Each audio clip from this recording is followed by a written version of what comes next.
back at it, back at it with another YouTube video. In today's video, we're doing. Let's talk about Star Wars Rebels, the TV show. So yeah, if you don't know, Let's Talk videos. That's what I call these videos. It's basically just me just talking, kind of doing a review, kind of not doing it, but it's a review, but it's not like a formal review or anything. Like, for example, a couple weeks ago or whatever, I did Baby Driver review. That was like a kind of like a formal review. This is more of just me talking about all four seasons and getting it out of the way instead of reviewing each season like a season per video or something like that. So yeah, I've instead focused on doing it all at the same time. Um, so yeah, Star Wars Rebels, definitely a really good show, and also I forgot to say this before, but um, I will be doing a Let's Talk on Clone Wars. Don't worry about it. I'll be doing it soon. I've rewatched it, and just finished rewatching Rebels. That's why I'm doing it now. But yeah, um, yeah. Let's talk about it. Star Wars Rebels. In my opinion, is very underrated. Uh, I think, um, at least for me personally, I would like it more, maybe more than Clone Wars. Um, if they had made more seasons. I felt like it could have been a better show than Clone Wars to be. In all honesty, I that's what I honestly think. I think this show could have been much better with more seasons. But yeah, then again, a lot of people like Clone Wars too a lot more is because of nostalgic purposes, and you can probably never change that really. So yeah, that's one thing there. Uh, maybe I don't know if we ever get a Rebel sequel series. I don't know if it'll ever actually impact my opinion on the Rebel show. Of course, it would be awesome to get questions answered and stuff, but I don't think it would impact my opinion on the actual show. And yeah, again, an underrated show, very underrated. Yeah, let's just start here. I'm gonna be honest with you guys. Season one starts off very slow. Season two gets better, and season it just goes upwards from there. Yeah, like season one, there's a lot of skippable episodes. Same with season two, but we'll get to that. Season one, I'll say it was all right. Honestly, a lot of the times, especially in my time, I've watched Rebels 3 times now, like all four seasons 3 times. I watched it originally when it was on air, uh, with the actually exception of fourth season, because yeah, I didn't watch it for some reason, but yeah, I've or technically I've watched it 2 times the whole way, 2 times on Disney Plus and one when it was actually on air, but it was partial. So yeah, a lot of people judge the Rebels show on the first season. I think it's because the first season starts off really slow. You're kind of getting to meet characters, and it's kind of building the bond of the Ghost Crew, and kind of like building the bond on the what is it, 6 members, and just like building their family slash friendship or whatever. Uh, yeah, the Inquisitor, the villain for that season, was really well done. I really liked the Inquisitor's character. I thought it was definitely really cool. Especially he was just like a cool character. Finding out about him and stuff. I'm pretty sure he was in comics before that or something, or books or something. I don't know, but personally, that was my first time ever seeing one. I didn't understand what they were until I was like reading up on it. I was like, oh, this is very interesting, and I found his story very interesting as well. Yeah, most of the episodes are, like I said before, mostly skippable because again, they're just really it's meant to be like them bonding and stuff.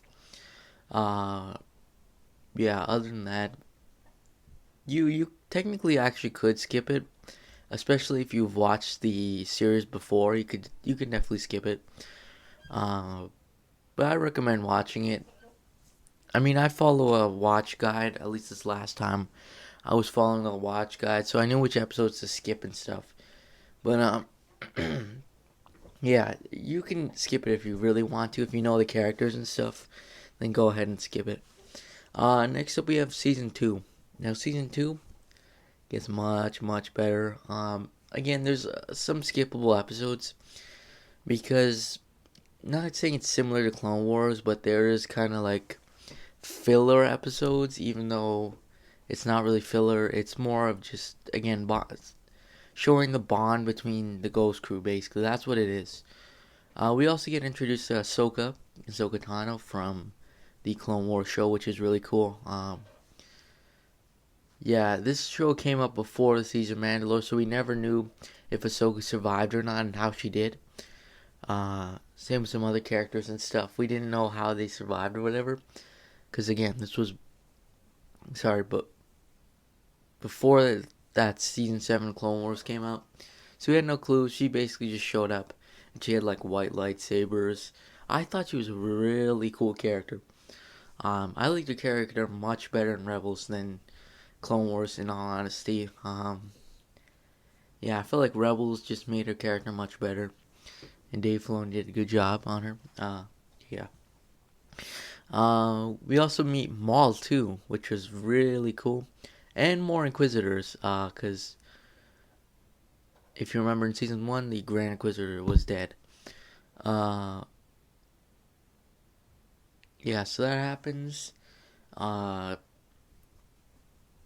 think we also meet, I believe Rex comes in season 3, or maybe even season 2. I'm not too sure. I can't remember right now, but Rex does come back in like season 2 or 3. I can't remember, but yeah. Oh, it's season 2. It's season 2. It's season 2. Sorry. I don't know why I said that so much, but yeah, it's season 2. We actually get back Rex, and again, we don't know how he survived really. Because as we know in the show, he says that he never turned on his Jedi General, which is obviously not obviously, but is wrong. If you watch Clone Wars season 7, the ending, you saw he kind of turned against her, but he was able to kind of like hold it back and whatever, which is whatever, honestly. Yeah, so we didn't understand really fully what happened with them. The ending of the season finale, was really good. I really enjoyed that thoroughly.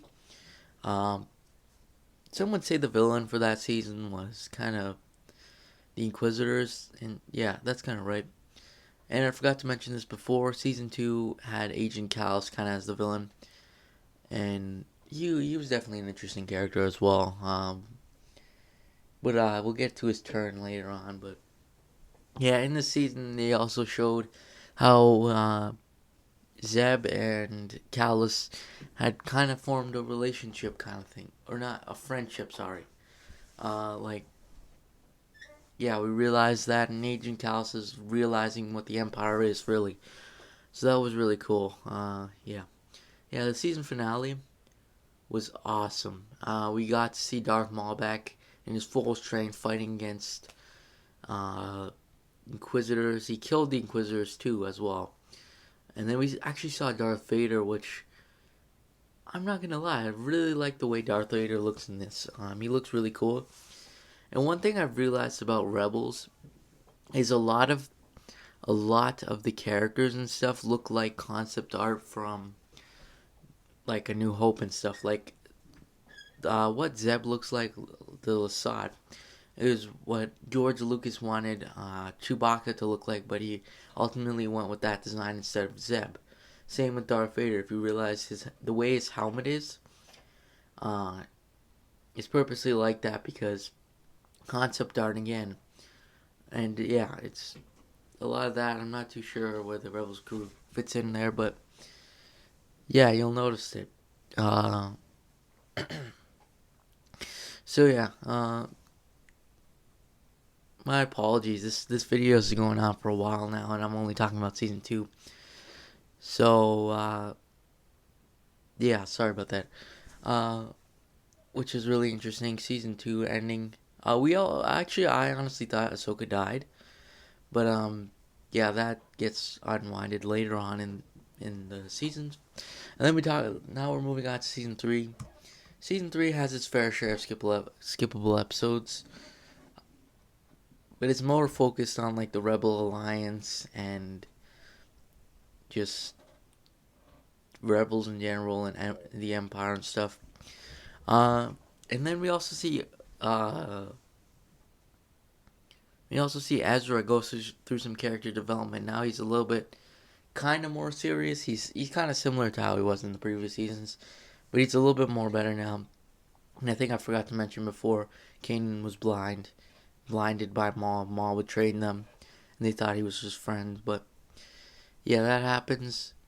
Ezra also gets a green lightsaber, which is really cool. That happens. We see some more Mandalore stuff too as well, which is really interesting. We see who we originally saw him back like in season 2, I believe, Gar Saxon, who was like the Imperial leader or whatever. He was back, and we kind of get some backstory for Sabine. And we've got some backstory for other characters as well, the Ghost Crew members. Uh, yeah, so he ends up dying. Sabine actually finds the dark saber back in when they're with Maul and stuff. She gets trained with it, but she realizes she's not the ruler or whatever. Yeah, fast forward a little bit. Uh, let's just go fast forward to the season finale. Season finale was really good. Yeah, it was really good. It basically just showed the rebels evacuating and stuff. Because the Empire's attacking their chopper base, or whatever. I can't remember the planet's name, but yeah, rebel base there that was getting destroyed, and they had to leave. Yeah, that happened. Uh, then in season 4, we see that actually Callus ended up betraying the Empire. Uh, we knew this from season 3, but we didn't see him actually escape, and he escaped. And now he's with the Rebel Alliance, and we see more of like stuff leading up to A New Hope / Rogue One and stuff. We see like Yavin 4 and all this stuff. Uh, yeah, some more character stuff, and this season doesn't have much skippable stuff. We see also kind of like a Mandalorian arc or whatever. That was really interesting. I like that. Yeah, and then season finale was really good. Uh, Decent ending, honestly. It sets up well for a sequel. Basically, the liberation of Lothal, and yeah, I forgot to mention this before, but later on in season 4, Kanan ends up dying. He dies on Lothal. Yeah, and the Ghost Crew's taking that all in, whatever. Then they liberate Lothal and a come together of basically most of the Rebels characters, which includes the 3 clones, Wolf, Gregor, and Rex, Kitsu, Hondo, Anaka, a whole bunch of different characters, honestly. And they all join up together and they liberate Lothal. And then, yeah, it kind of answers a lot of questions too, especially because, yeah.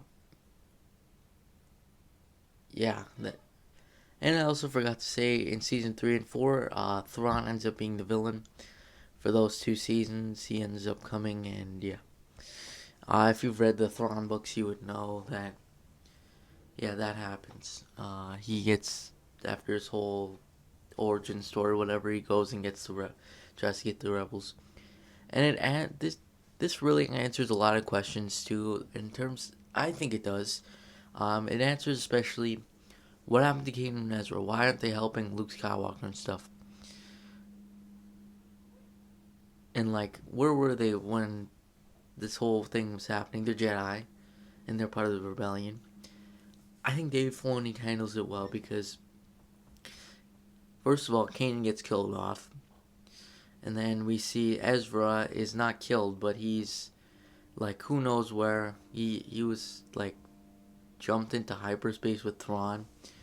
And yeah, it kind of sets him up to come back like past the original trilogy to like the sequel trilogy or whatever.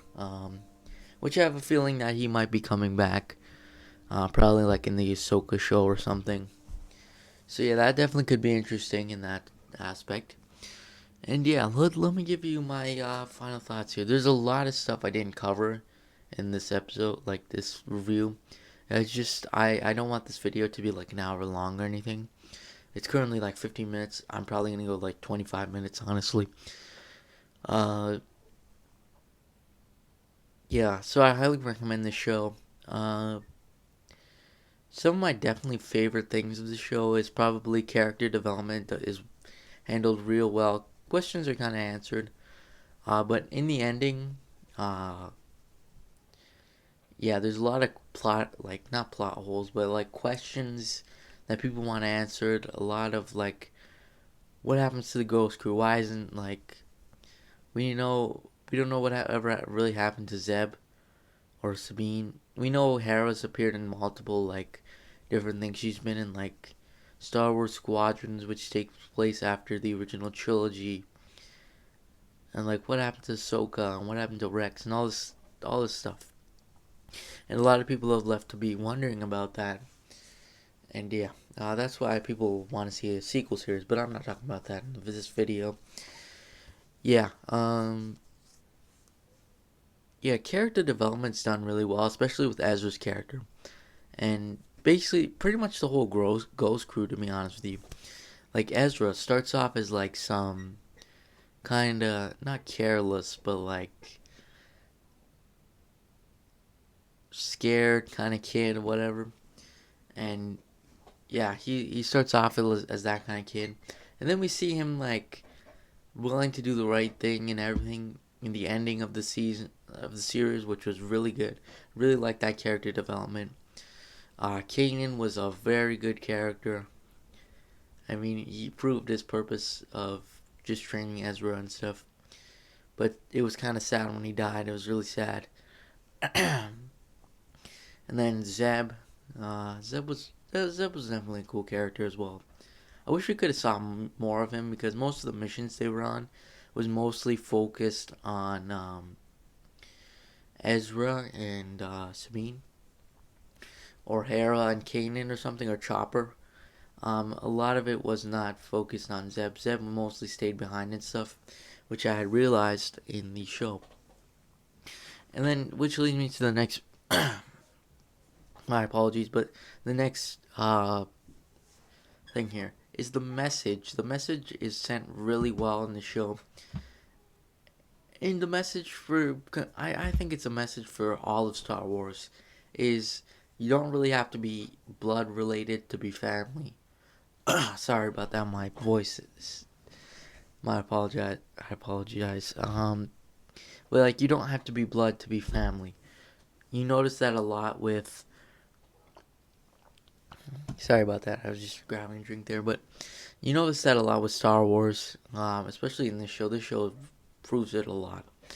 You notice that there's like different ways of life, basically, because you realize you got a Mandalorian, Ryloth, I don't know what you call our species, but like the people from Ryloth, a Lasat, a Jedi, and a droid, whatever.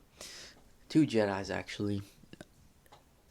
You notice that those things, those kind of characters do not kind of mix well. Like, we know Jedi and Mandalorians, for example, don't really like each other. They kind of like each other more closer in the end, but they've always had wars and stuff.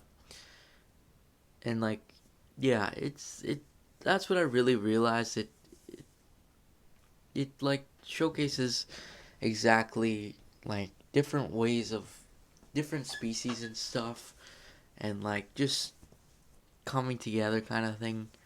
And it really also showcases a lot of like how the rebellion was built and stuff. Because another thing I didn't mention is it showed um, characters like Wedge, his kind of origin story. Um, Same with like origins of some of their like their ships and stuff. For example, like they showed how the Y-wing came to the rebellion with them getting it from the Clone Wars thing. There were so many different things too. It was really good. Yeah, really underrated show. If I were ranking the seasons, I would go, in my opinion, I really enjoyed season 4, probably season 2, season 3, and then season 1. If we're talking season finales, I'll probably go season 4, season 2, season 1, and then season 3. Uh, just because that. And, yeah, I've gone on for 20 minutes now. That's a long video. But it was a lot to talk about. When I do the Clone Wars one, I'm probably going to divide it into parts because this is too long. And Clone Wars has 7 seasons. So, yeah, it might be like 40 minutes or something. So, I don't want that to happen. Anyways, thanks for watching. Make sure you like and subscribe, and I'll see you guys in the next video. Peace.